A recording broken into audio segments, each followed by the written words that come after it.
All these big, huge things that come from starting with food, starting with movement, and starting to look at that lifestyle and watching how that domino effect happens and how it really, changes your life for the better.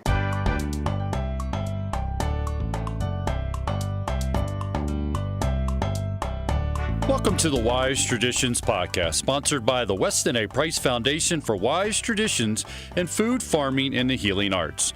We are your source for scientific knowledge and traditional wisdom to help you achieve optimal health.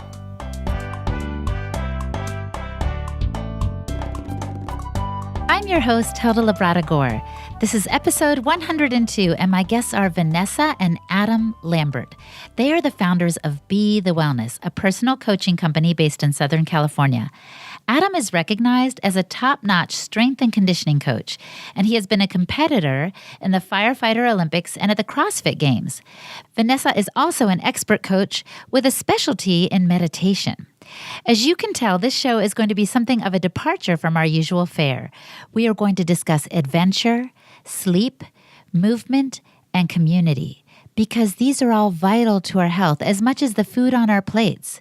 If you are a health coach, you will gain insights on how to best work with your clients today. And if you are a person who just wants to up your game, you will glean something as well. Before we begin, we want to thank our sponsors, the Weston A. Price Foundation. We are wrapping up our big fundraising drive. Our objective is to raise $15,000 by October 31st. Go to westonaprice.org to give a gift of any size.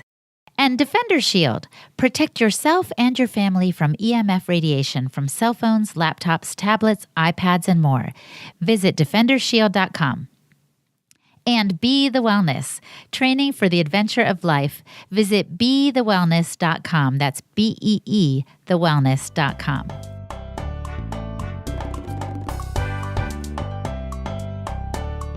Welcome to Wise Traditions, Vanessa and Adam. Hello. Thanks for having us. Yeah, thanks for having us on. It's quite an honor. Before we started recording, you were telling me about a client who really blossomed under your coaching. Tell us how she gained physical confidence and how she's in a place that she never imagined she would be in before. Wow. Okay. So this is a great story, and we tell it quite often because it really does kind of embody what it is that we're trying to do and what we're trying to help our clients do.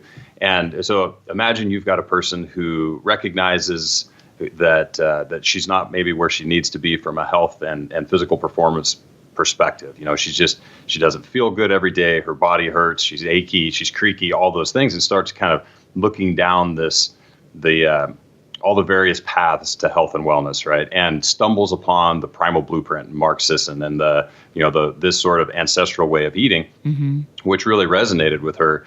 And so she, sort of took a stab at it and came out to one of the primal luxury retreats that Vanessa used to do with Mark Sisson a number of years ago. And so this was our first opportunity to meet this client.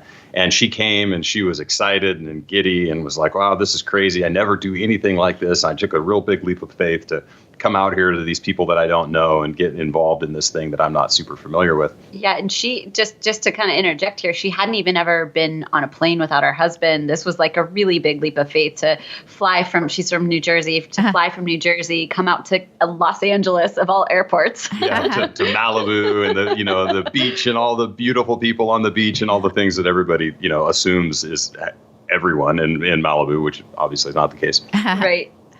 And so we get our hands on her there, and we start working with her and started bringing her through this coaching concept and moving her along. And she really embraced the nutritious eating component of the primal lifestyle and bringing in healthy fats and starting to, she's an awesome cook and she loves to cook and cooks for her family. And so these ideas of making better foods and being able to prepare really nutritious foods was a real priority for her, because she recognized, and from the reading and just understanding what's going on, that her kids, her and her husband, but specifically her kids, probably weren't getting the kind of nutrition that they really needed.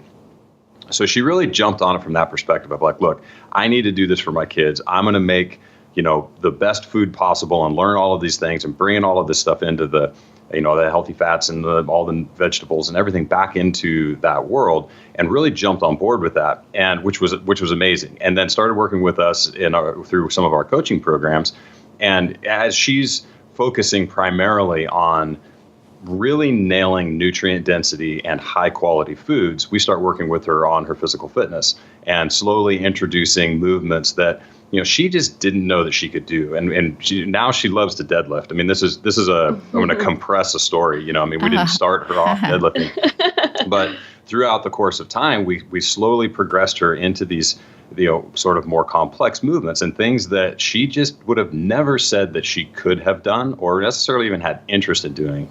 And now it's full blown. She's like, she can actually deadlift some weight. She can. And it's a huge piece of the story. And she's also, the other piece of this, and like Adam really, drove home here, is this point that she really just started with the food. That was like her impetus to kind of get the ball rolling. Now she comes to our retreats regularly. She comes early. She's scheduling her flight and some of the other attendees' flights. She's doing like these little extra extensions off the retreats. And, I was just saying before the show started that, she tries something new at each of these every time. So last year we did surfing in Costa Rica for the first time in one of our retreats. And she's the first one to stand up. She's getting everyone in the water. It's hilarious and awesome and awe-inspiring to just see where she came from, where she started this place that she, hadn't even been on a plane by herself, essentially, to literally spearheading, the next thing that's going to be, the next adventure, the next, kind of exciting thing to do.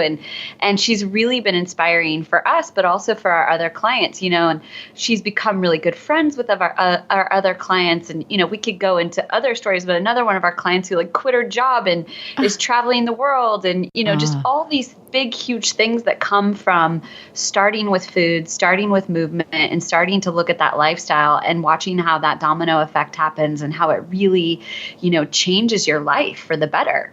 Yeah, it's a beautiful thing. And just listening to the story is inspiring me. And this is why we wanted you guys on, because a lot of our listeners are already all about the food piece. The Weston A. Price Foundation is about food, farming, and the healing arts. But we kind of forget some of these other components, the adventure, the pushing ourselves, trying new things. Well, actually, I want to get to now the 8 key habits of your most successful clients. I want you to go through those because we need to know more about how to feed our spirits and how to really get ourselves in that place where we're, really living life to the fullest, I would say. Yeah, definitely. Yeah. So, and just really quick before I get to those habits, I just want to say that, starting with the food is so important. It's such a great jumping off point. And I think that by getting that component first, it really sets you up for success on these other habits, which are, I'll start with being nourished, and then being active, being adventurous, being present, being loving, being silly, being creative, and of course, being sleepy, because we need good sleep to fuel all these activities and awesome pieces of our wellness picture. But, it's exactly how we started in this was, kind of this ancestral take.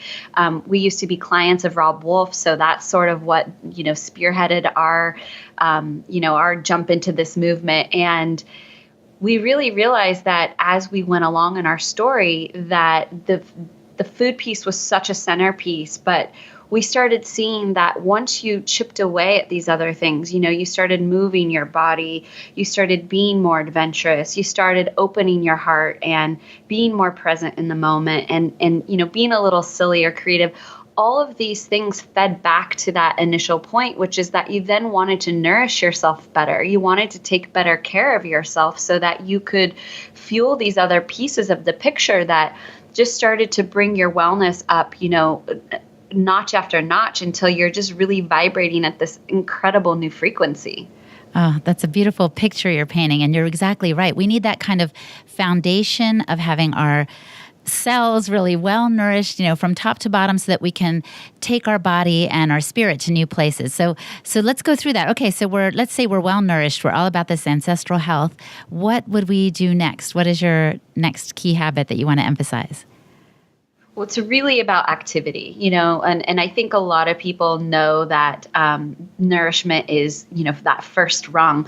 But after that, we really need to start looking at movement. And, we've been really lucky, again, we trained with Rob Wolf at his gym in Northern California. So we really got this piece of nutrition and movement from the get-go. And we really saw how they were so interconnected. And, once you got that nutrition piece, if you started really dialing in your movement and understanding how the body mechanics are designed to move, how ancestrally we were designed to move, you can really start to create a more holistic picture. And, Adam can really speak to this piece because he's definitely taken the activity and the training and the strength and conditioning and spearheaded that in our world. So I'll just let you hop in. Yeah. Take it away. So and everything Vanessa said is 100% correct. And I think sometimes it can be helpful to think about this, especially for folks who've been really sort of passionate about the nutrition piece, is that if you understand what nutrition is, right, in a lot of ways, I mean, it's food, it's fuel, it's micronutrients, it's macronutrients, it's all of those things. But at the end of the day, it's, a lot of the way that you eat is going to change how you're expressing your genetics, right, to some degree. So this is that nutrigenomics and on top of the epigenetics piece, right? So what you're putting in is what your body, that's how it's flipping all the switches, right? Mm-hmm. And the same thing happens with exercise. And that's something I think people tend not to know, or maybe just didn't put that much emphasis on, is that, if you live a sedentary lifestyle where you sit nonstop, you're throwing or not throwing a tremendous amount of genes that express themselves in all sorts of different ways in your body. And I think it's been shown pretty clearly that, the sort of hunter-gatherer model was something like standing a lot of the day and walking, general movement in the sort of low to moderate range at least 2 hours a day, and certainly no sitting on a couch or driving a car or using a computer, right? These sort of shapes that we know a lot of us sort of domesticated humans hang out in. We spend so much time in these shapes that we're starting to express our genes in a way that's different than if we got up and moved and got the sort of exercise. And I mean, we use the word exercise, but literally just had to actually do things in our life. All of a sudden, a lot of these problems just go away because you're expressing your genes in the way that they kind of grew up, in the way that they evolved to be expressed. So the way that we like to sort of attack this in our programs is, first, we just get people moving in general. Yeah. And that could be, we use an online behavior change app to do a lot of the things that we do. And so we give people challenges throughout the day, like the couch potato challenge or the office whatever challenge. And it's like, okay, when you go, you make sure you get up and you only have 16-ounce water bottle. So you have to walk back to the cooler to fill it every time. Just very little things like this, parking farther away, taking the stairs instead of the elevator. These are all things that we kind of, people hear about, oh yeah, you just add this up. Well, if you do it, it really adds up. So that's the first place to go, right? Just starting to get the body moving. And then we progress people as quickly as we can into things that are more physically challenging, but also more physically complex. So we're utilizing more of the brain. We try to work on balance stuff, right? Things that really get your body to have to focus on what it's doing, not just putting you on an elliptical and in front of a television and sort of, being on that kind of thing we don't really like a lot of, because it's not interesting, right? And so in order to keep people working through this stuff, you have to keep it A, making sense, B, showing some level of progress, and C, it's to some degree it needs to be enjoyable. And this is where we really try to bring this community piece back in. Mm-hmm. If you imagine, and it's the same with the food, right? If you're the only one that's eating this way, it's less enjoyable and it's harder to stick to than if you have a tribe of people, a group, whether it's your family or a friend or a group of friends who all are on the same page with eating. Then all of a sudden that experience becomes an entirely different thing. It becomes a celebration of, who you are and what you're trying to do. Mm-hmm. And we find the exact same thing on the strength and conditioning side. Get out, express your genes in a way that's super beneficial and helps to sort of, bring that community aspect together. I love this on so many levels, especially that you're starting slow, Adam, because I'm just thinking most of us do live sedentary lifestyles more than we acknowledge. We're sitting at our computer, like you said, we're driving to work, we're driving home, we're watching TV. So I love that you start us with incremental steps to take and you challenge us with that. And then even when you're talking about letting our genes express themselves, that's less intimidating than the sound of deadlifting and yeah, totally. one of the things that's so amazing about technology is, like Adam mentioned, this behavior modification app that we've been able to use as a medium to deliver this content and to really get these, actionable steps out, bite-sized actionable steps out to people, literally at the fingertips on their phone. So there's this awesome component to that. And, if we can utilize the technology in these beneficial ways, then we can really make a difference. And for us, the thing that we've heard year after year is, like Adam mentioned, I'm the only person in my house that eats this way, or I'm the only person that believes in this way of being. I don't have anyone to talk to about this stuff. I don't have anyone to work out with. All these things kind of go away when you're able to create this virtual community of support, which we've been able to do through the app. And now you have, hundreds of people in this community that did the same workout as you that day. And, we give different variations so people can, talk amongst each other. Oh, I did the body weight version of this exercise, or, I did air squats, or I did whatever it is. So all of a sudden you've got this community aspect around movement and around nutrition, around, all of these key habits that we're talking about. And we've just seen it make a profound difference. So even though we've got this society where there's, a little bit more sedentary, a little bit more, we're a little bit more isolated in terms of being in our journeys alone, we have this whole opportunity to connect with everyone in the world that's doing it.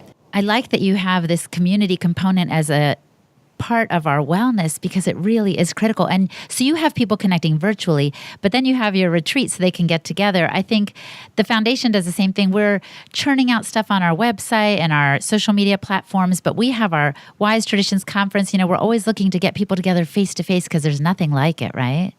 Definitely. And, we just see, and I'm sure you see this too, that it takes on a whole nother meaning, a whole nother, tenor, if you will, once you actually meet these people in person, once you get to share story and share community, all this information starts to really sink in a different way than it does, in black and white on your computer screen or on your, on your tablet or whatever you're reading this information. It just takes on this new vibrational frequency when you get to be together and share it. Yeah, I love the word share because I read a proverb recently. I think it's an African proverb that says, shared food tastes better, or something like that. Oh, yeah. So true. And it's so true. And, this has been something that Adam and I, as we've grown in our practice as individuals, the community aspect has become, pretty much the sole focus for us, because we just realized the power of that community. And, our commitment to our community has strengthened more and more and more over the years. And that's why these retreats have become so integral to our, quote unquote business model, but really to us making a difference in people's lives. Mm-hmm. And, we've started with these smaller retreats that are 15 to 20 people. And now next year we'll have our first kind of larger scale festival event that will be about, 70 to 80 people. So it's, we're starting to grow this ability for the larger tribe to come together and share these really remarkable and unique experiences. Coming up, join us as we discuss the secret habit that can help you get the most out of this life and really be awesome. We pause now to acknowledge our sponsors. The Weston A. Price Foundation. We are dedicated to restoring nutrient-dense foods to the diet through education, research, and activism. One project of the foundation is this very podcast. Donate today if it's meant anything to you at all by going to westonaprice.org and clicking on the box that says support our many projects. Give a gift of any size and check off the podcast box to let us know that you want to keep this show going. Our goal is to raise $15,000 by the end of the month. So please give and help us make it. The 31st is tomorrow, for goodness sakes, and thanks in advance. Hey, we also want to point out that Be the Wellness is having a big Bee Fest. It's a wellness retreat with a festival vibe. It is an all-inclusive boutique festival featuring farm-to-table gourmet, paleo-style meals, outdoor adventures, coaching from the masters, luxury accommodations, and nightly entertainment. Join us for 4 days of nourishment, connection, movement, and entertainment as we celebrate our health, nature, community, and the experience of life. And you can use the coupon code Wise Traditions for 10% off. Visit BeTheWellness.com. That's BEE, thewellness.com. And Defender Shield. Defender Shield is the worldwide leader in mobile radiation shielding. Tested by FCC certified labs, Defender Shield is the first technology to block up to virtually 100% of electromagnetic radiation from laptops, tablets, and cell phones, making it the most effective shielding for mobile devices ever developed. Go to defendershield.com and use the coupon code WISETraditions10 for a 10% discount at checkout.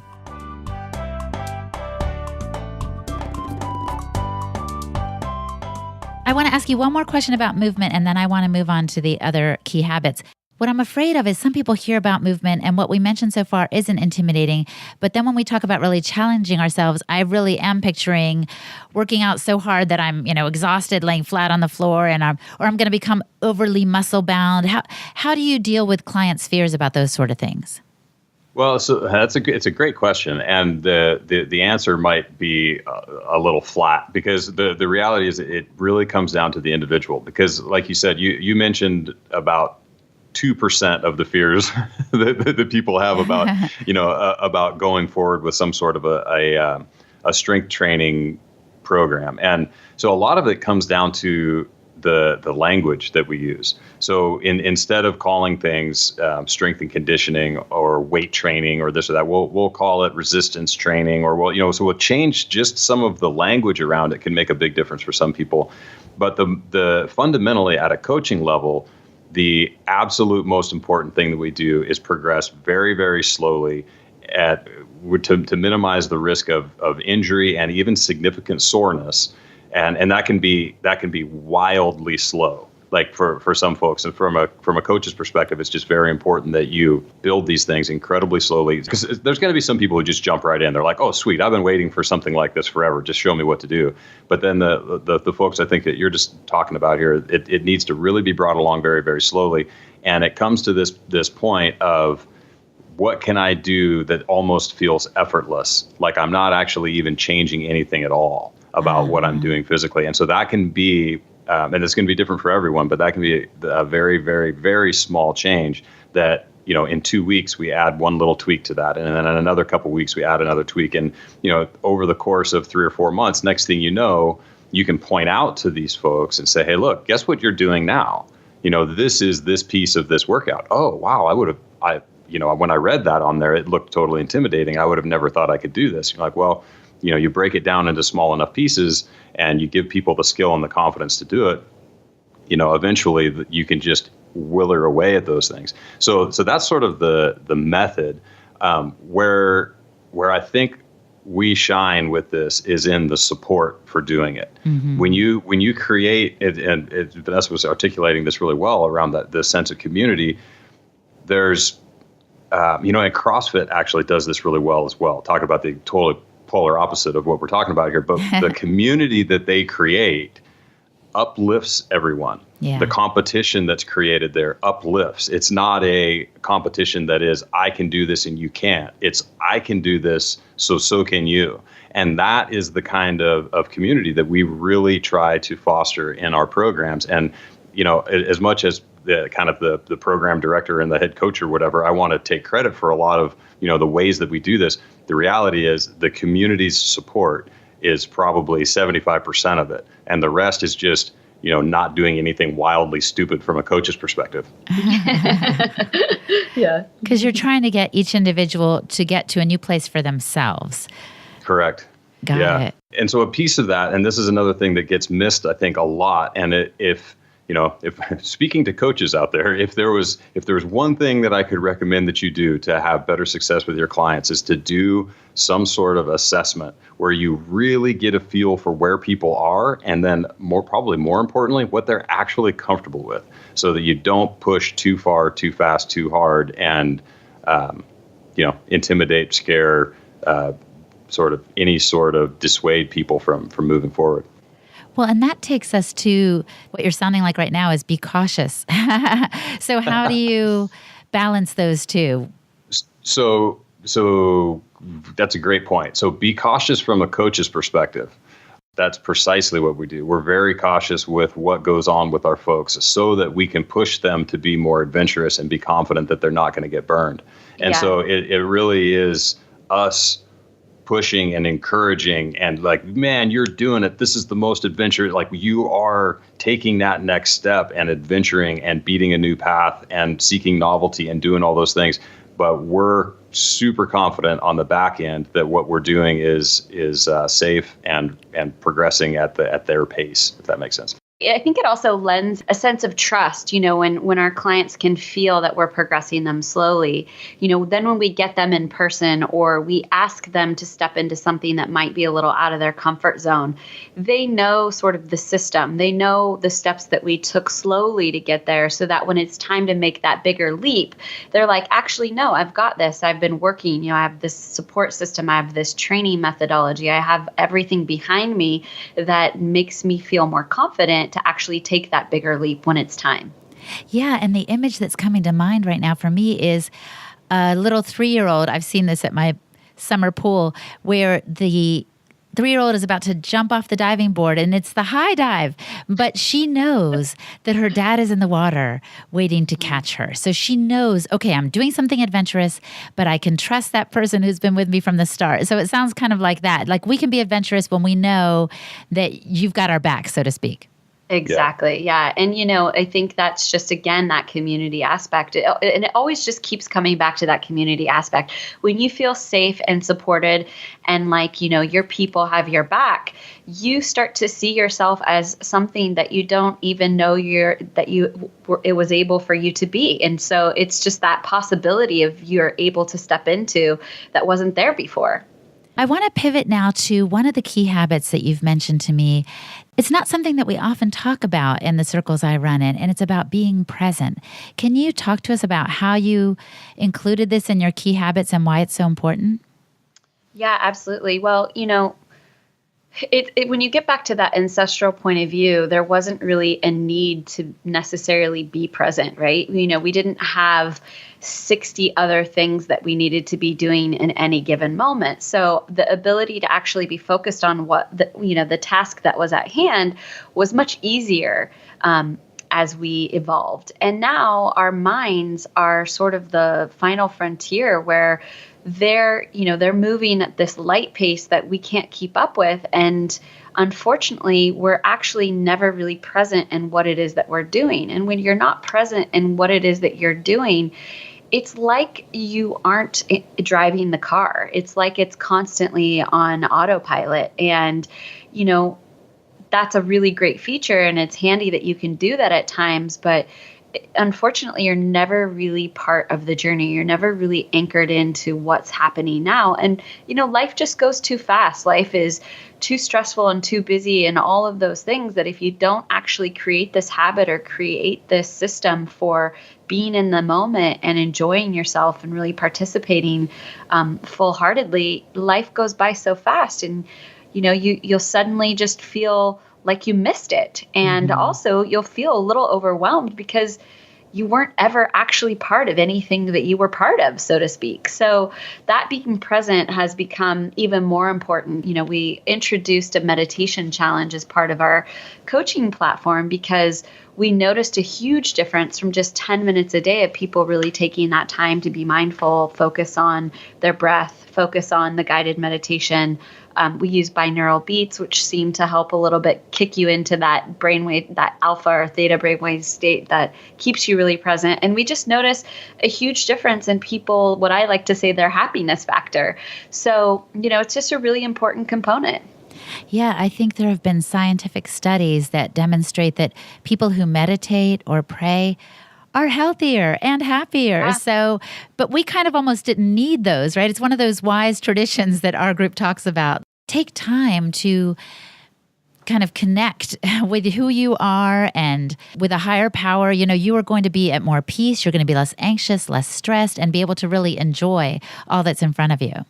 Yeah. And I think you hit the nail on the head. Like we didn't have to really train this ancestrally. It just happened. We were barefoot. We didn't have to do earthing. That's right. we were outside just, touching the ground, foraging or sharing story with our tribe. That was all just built in. So it's really kind of an interesting habit that we have to create these systems in order to keep that part of our system alive. Well, and our listeners are used to making an effort to get the best food, making an effort to get local, sustainable, organic, so perhaps in this area too, we're just going to have to make that little effort to change our habits so that we're not overwhelmed and stressed and living on the treadmill that everybody else is on. Yeah, absolutely. An easy foray, and probably a lot of folks do it already, but just putting a little bit of intention into it can be pretty powerful, is just mindful eating. So you're already, you're putting all of this effort and intention behind getting the best foods, preparing it in the most helpful ways, and eating it in a group or a community. But then sometimes we find that people just kind of lose it right there at the end and scarf it down in front of the TV, and there's no doubt that sitting down at a table and intentionally eating the meal and enjoying, thinking about what went into it, enjoying the company of the people that you're with, chewing it, all of those kind of things. And that can be an incredible first step into this concept of mindfulness or being present, because it's something that, you already enjoy. I think most of the folks that are kind of in this space are foodies to some degree. Yes. They enjoy the ideas behind it. So it could be an easy way to get in. That's so good. I noticed the other day I was eating a wonderful breakfast of yogurt and granola that I had soaked overnight and all these amazing things. And I was reading while I was eating it. And then when I was toward the end of it, I thought, oh my gosh, Hilda, you didn't savor. I really wasn't present with my own meal right there, Yeah, definitely. And it really just changes the way that you experience that nourishment. And again, it goes back to all of these habits start to feed into each other, and really they do create that complete wellness story.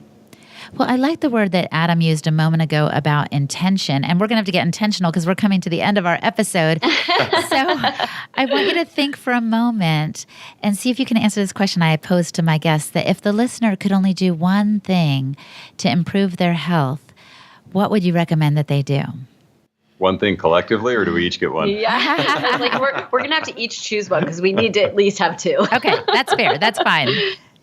I guess I'll just really tackle that mindfulness piece because, I do think, again, that the mind or being present, that ability to really change the filter in which you view your reality through is so powerful. And there's a lot of things that we can control about our wellness, but there's probably twice as many things that we can't control. And so I think there's this ability to actually change the way in which we relate to our circumstances and really being in that mindfulness component about how we choose to see our lives and how we choose to participate in our lives. It would be probably the most powerful tool that you could have, because we're not going to always be able to eat perfectly or exercise perfectly or do whatever, but we do have the power to choose how we relate to our situation. So for me, I'm just going to go with that presence and with that mindfulness piece. That's beautiful, Vanessa. What about you, Adam? Well, she makes a pretty compelling case, but I have to stick with the sleep component, and for so many reasons. And really what it comes down to, and I'll try to keep it succinct, is that if we're sleeping properly, then we're recovering properly. And if we're recovering properly, we're probably thinking more clearly. And if we're thinking more clearly, we're not in a fight or flight, panic-stricken mode when it comes to deciding what we're going to eat, how we're going to exercise, what our relationships are going to be like. And if there's one thing that I've seen make the biggest difference for folks is getting the quality of their sleep up. And for a lot of folks, it's not about quantity. I think a lot of people are getting the message about sleep quantity, but very few are still, well, I shouldn't say very few. Enough people still need to be thinking about the quality of that sleep to ensure that you're actually getting the benefit that it provides. Well, that is an intriguing and challenging note to end on. And I know that we didn't hit all 8 of the habits, so I think I'm just going to invite people to check out your website. I'll tell them all about that at the end of the program. But you guys have been wonderful guests, and I look forward to connecting with you guys again sometime soon. Thank you so much for being on today's show. Thanks for having us. My guests today were Vanessa and Adam Lambert of the Be the Wellness Company. Check out their website at bethewellness.com so you can see all of their resources and links to adventure retreats and more. And for the show notes for today's episode, just go to the westinaprice.org website, go to the podcast page, and click on the show notes for episode 102. Hey, and don't forget to check out Podcast Village, my dear friends who support this show and so many others. Go to podcastvillage.com. And thanks to our interns, Cynthia Castro Cohen Enriquez, Lily Hanth, Joy Farrar, and everybody who supports this show. And don't forget to follow me at Holistic Hilda on Twitter, at Holistic_Hilda on Instagram, just to stay connected. Take care, everybody. Have you been enjoying these podcasts? Have you benefited from them or from the resources on the website or local chapter meetings? If so, please become a member of the Weston A. Price Foundation. It's only $25 for students and seniors and $40 for a general membership. Your contribution is critical for the continued work of the foundation. Wise Traditions is brought to you by the Weston A. Price Foundation for Wise Traditions in Food, Farming, and the Healing Arts. The content of this podcast is provided for informational purposes only and is not intended as a substitute for medical advice.